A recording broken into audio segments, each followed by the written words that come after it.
entrepreneur တယောက်ကစီးပွားရေးတွေဘယ်လိုစတင်လုပ်ကိုင်တယ်ဆိုတဲ့အကြောင်းအရာကို The Entrepreneurial Blueprint ဆိုတဲ့ Business Talk Series တစ်ခုဒီလေးညီမလေးတို့အတွက်ဖန်တီးထားပါတယ်ဒီလေးညီမလေးများမင်္ဂလာပါကိုပြည့်ကြီးကညီလေးညီမလေးတို့ခရီးပေးထားတဲ့အတိုင်းပဲကိုပြည့်မြဝေသမျှသည်ညီလေးညီမလေးတို့အတွက်အကျိုးရှိသောတန်ဖိုးရှိသောအကြောင်းအရာတွေဖြစ်စေရမယ်ဆိုတဲ့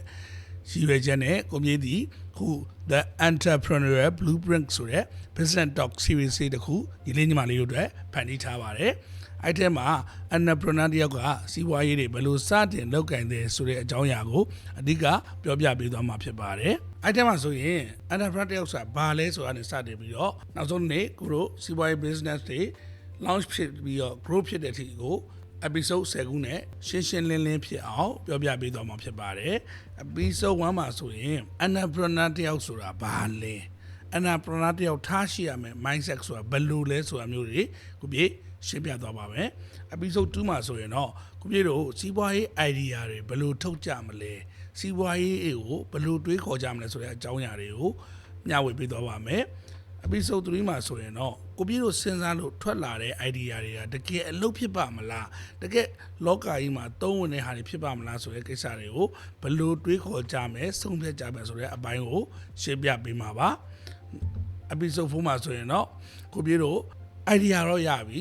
ဘယ်သူတွေကိုရောင်းပါလဲဟုတ်ပြီရောင်းမယ်ဆိုရင်ကွန်ပျူတာ customer ကဘယ်လိုလူတွေလဲဆိုတာ customer understanding နဲ့ပတ်သက်ပြီးတော့ပြောပြပေးမှာပါ